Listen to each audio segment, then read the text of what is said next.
है guys, welcome to my channel chemistry for all. तो चलिए मैं आज आप लोग को बोर मॉडल की सक्सेस बताता हूँ। ठीक है, इससे पहले मैंने क्या बताया, बोर मॉडल बताया है। अगर आप लोगों ने नहीं देखा है तो वहाँ जाकर ज़रूर देखें, फिर वहाँ पर आकर सक्सेस देखें। तो चलिए पहली सक्सेस क्या है आइए बताते हैं।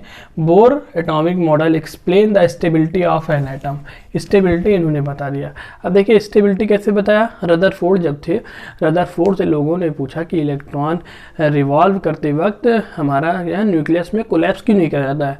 जिस वक्त रदरफोर्ड ने हमको थ्योरी दिया था, उस वक्त मैक्सवेल ने अपनी थ्योरी दिया था और बताया था जब कोई निगेटिव पार्टिकल पॉजिटिव पार्टिकल की तरफ चारों मतलब राउंड में रिवॉल्व करता है तो वो अपनी एनर्जी को लॉस करते करते करते उसमें कोलैप्स कर जाता है। बट तो उनसे मतलब मैक्सवेल की ये थ्योरी थी और उसी टाइम रदरफोर्ड ने अपना एटॉमिक मॉडल दिया था। तो उन्होंने बताया था कि हमारा इलेक्ट्रॉन रिवॉल्व करता है। तो लोगों ने पूछा कि इलेक्ट्रॉन रिवॉल्व करता है तो अपनी एनर्जी को लॉस करते हुए और न्यूक्लियस में क्यों नहीं कोलैप्स कर जाता। तो रदरफोर्ड नहीं बता पाए थे, जिसको बोर ने अपने पहले सक्सेस में पूरा अच्छी तरह एक्सप्लेन करा है। तो वो एक्सप्लेन कैसे करा, मैंने थ्योरी में बताया था आप लोग को कि जो है जब इलेक्ट्रॉन रिवॉल्व करेगा तो दो तरीके का फोर्स काम करता है। एक फोर्स काम करता है मतलब जैसे कोई भी चीज़ अगर राउंड में अगर रिवॉल्व कर रही है तो उस पर देखिए कौन सा फोर्स लगता है। एक लगता है सेंट्रीपिटल फोर्स, सेंट्रीपिटल यानी न्यूक्लियस की तरफ, और एक जो बाहर लगता है उसको सेंट्रीफ्यूगल फोर्स कहते हैं। जैसे आप कभी जब गाड़ी पर गए हैं, फोर व्हीलर पे आप गए होंगे, तो फोर व्हीलर जब चौराहे पे घूमती है ऐसे, तो गाड़ी तो अंदर की तरफ घूम रही है लेकिन आप जाते हैं पीछे की तरफ, तो क्या होता है, गाड़ी का जो फोर्स लग रहा है, ट्रैक्शन लग रहा है, वो सेंट्रल की तरफ लग रहा है। ठीक है, जो हमारा सेंट्रल है तो वो फोर्स कह रहा है सेंट्रीपिटल, और जो पीछे लगता है वो सेंट्रीफ्यूगल। तो हमारा न्यूक्लियस में इलेक्ट्रॉन क्यों नहीं कोलैप्स कर रहा है, क्योंकि जो हमारा इलेक्ट्रोस्टैटिक फोर्स ऑफ अट्रैक्शन है वो किसके इक्वल हो गया है, सेंट्रीपिटल फोर्स के इक्वल हो गया है। समझ गए। तो पहली सक्सेस समझ में आया। दूसरी सक्सेस क्या है, bore atomic model explain the spectrum of hydrogen atom. अब देखिए स्पेक्ट्रम ऑफ हाइड्रोजन एटम क्या बताया इसमें, मैंने आप लोग को बताया था एटॉमिक मॉडल में।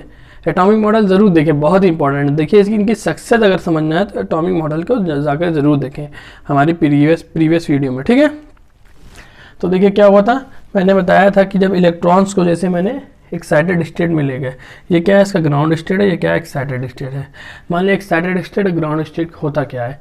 देखिए जैसे मैंने आपको बहुत सारा पैसा दे दिया, ठीक है, तो अब आप अपने जहाँ रहते हैं वो आपकी ग्राउंड स्टेट है, उसको छोड़कर आप जाएंगे घूमेंगे टहलेंगे कहाँ पर, दूसरे शहर चले जाएंगे, बहुत सारा पैसा मिल गया मान लिए, तो आप दूसरे शहर जाएंगे घूमेंगे फिर अपना वापस आएंगे। तो जहाँ घूमने गए वो एक्साइटेड स्टेट हो गई यानी हायर एनर्जी लेवल, और जहाँ आप रहते हैं वो नॉर्मल स्टेट हो गई यानी ग्राउंड स्टेट। तो इलेक्ट्रॉन जहाँ पर है वो उसकी ग्राउंड स्टेट है, बट ये क्या है, इसकी एक्साइटेड स्टेट है। हुआ क्या, मैंने इसको थोड़ी सी एनर्जी दिया, इसको एक्साइटेड किया, एक्साइटेड करने के बाद ये आपने कहाँ गया, ग्राउंड स्टेट मतलब एक्साइटेड स्टेट में गया, ग्राउंड स्टेट से एक्साइटेड स्टेट में गया। अब जब ये वापस आएगा, अगर आपके पास वहाँ पैसा ख़त्म हो जाएगा, ठीक है, मान लिया आप घूमने गए हैं, पैसा एक ना एक दिन ख़त्म होगा तो आप अपने घर वापस आएंगे।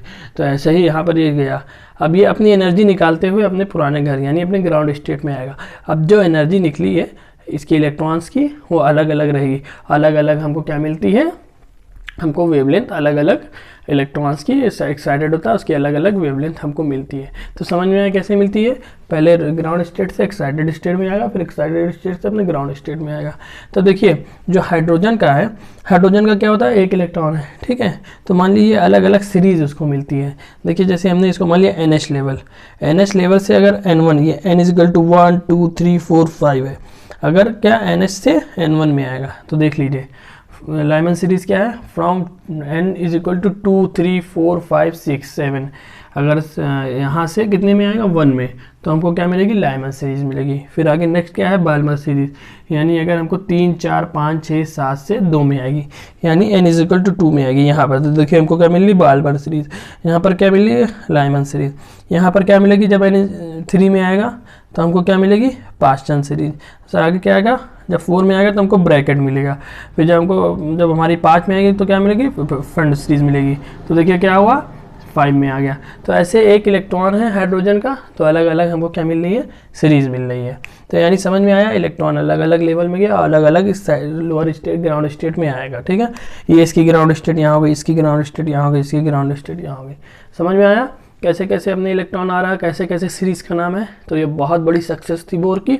और हमारी जो लास्ट सक्सेस है, चलिए आइए उसको हम डिस्कस करते हैं। ठीक है, ये अगर आपको स्क्रीनशॉट लेना हो तो ले लीजिए, ठीक है, लास्ट सक्सेस हम लोग डिस्कस करते हैं।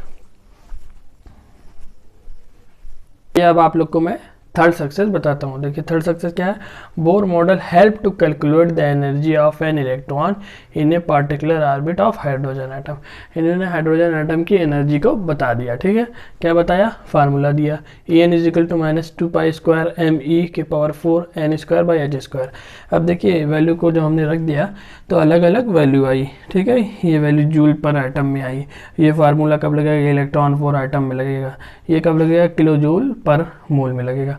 अब यहीं पर अगर हमको क्या किसी और एटम के लिए निकालना तो यहाँ Z² के लिए लग जाता है। ठीक है, Z² लग जाता है। तो इन्होंने क्या बता दिया, bore model help in calculating the energy of electron in an particular orbit of hydrogen atom. इन्होंने एनर्जी निकालना हम लोग को बता दिया। ठीक है, तो कैसा लगा सक्सेस, कमेंट सेक्शन में ज़रूर बताइए। और ये तीनों सक्सेस थी बोर मॉडल की, पहली, दूसरी, तीसरी। पहली क्या थी, स्टेबिलिटी ऑफ द एटम बता दिया। दूसरा क्या बताया, हाइड्रोजन एटम का स्पेक्ट्रम बता दिया। तीसरा क्या बताया, एनर्जी ऑफ हाइड्रोजन एटम बता दिया। ठीक है, ये तीन सक्सेस थी बोर मॉडल की। ठीक है, तो पहली सक्सेस हाइड्रोजन एटम, मतलब पहली सक्सेस थी कि उन्होंने स्टेबिलिटी बता दिया। दूसरी सक्सेस थी कि उन्होंने स्पेक्ट्रम बता दिया। तीसरी सक्सेस थी कि उन्होंने एनर्जी बता दिया। ऐसे कोई पूछेगा तो बता दीजिएगा आप लोग। फिर हम लोग क्या पढ़ेंगे, ड्रॉबैक ऑफ बोर मॉडल। ठीक है, तो बोर मॉडल की अब हम लोग ड्रॉबैक पढ़ते हैं। चलिए इसकी स्क्रीनशॉट लेना हो तो ले लीजिए।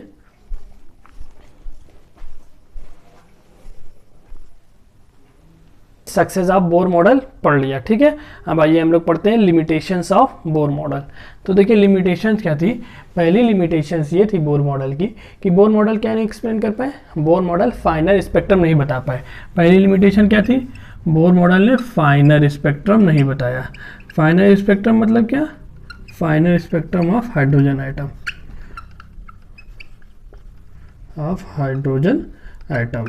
ठीक है, ये नहीं बता पाया। फाइनल स्पेक्ट्रम मतलब क्या, जैसे जो हमारी जो लाइमन सीरीज, बालमन सीरीज, ऐसे ऐसे सीरीज जो आ रही थी वो फर्दर क्या हो रही थी, डिवाइड हो रही थी। जैसे ये सीरीज है, मतलब ये कोई स्पेक्ट्रम में लाइन आई तो ये फर्दर क्या होगी, डिवाइड होगी, डबलेट में या ट्रिपलेट में। तो लोगों ने पूछा भाई ऐसा क्यों हो रहा है, तो ये नहीं एक्सप्लेन कर पाए।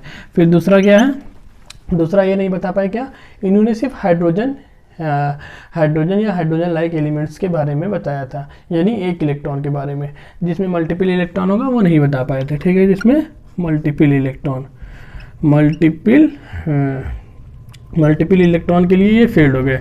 तीसरा क्या है, तीसरी क्या लिमिटेशन है इनकी, तीसरी लिमिटेशन ये है कि ये इफेक्ट ऑफ मैग्नेटिक फील्ड, जैसे स्पेक्ट्रा जब हमारा जो है उसका मैग्नेटिक फील्ड का इफेक्ट नहीं बता पाए। ठीक है, effect of magnetic field,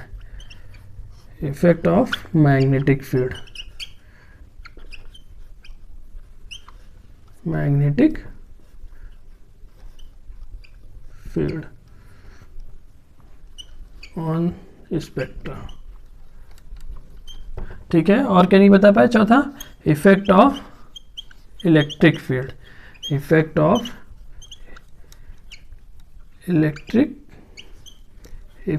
electric field on spectra. तो कितनी लिमिटेशन हुई, पहली, दूसरी, तीसरी, चौथी। पहली क्या नहीं बता पाए, फाइन स्पेक्ट्रम नहीं बता पाए। दूसरी क्या नहीं बता पाए, मल्टीपल इलेक्ट्रॉन्स के बारे में नहीं बता पाए। तीसरी मैग्नेटिक फील्ड की मतलब इफेक्ट नहीं बता पाए स्पेक्ट्रा पर। और फिर चौथा इलेक्ट्रिक फील्ड का नहीं बता पाए। हमारा पांचवा क्या था, ये मॉलिक्यूल्स के शेप के बारे में नहीं बता पाए। क्या नहीं बता पाए, मॉलिक्यूल्स के शेप। देखिए इन सब में ये नाकाम हो गए। ठीक है, मॉलिक्यूल्स का शेप नहीं बता पाए। तो ये 5 क्या है, लिमिटेशंस है बोर मॉडल की। तो कैसा लगा इनकी कामयाबी और इनकी लिमिटेशंस, कमेंट सेक्शन में ज़रूर बताइए। और ऐसे ही नॉलेज जानने के लिए, केमिस्ट्री के बारे में सीखने के लिए हमारे चैनल पर आइए, हमारे चैनल को सब्सक्राइब करिए, वीडियो को शेयर करिए, दोस्तों से शेयर करिए।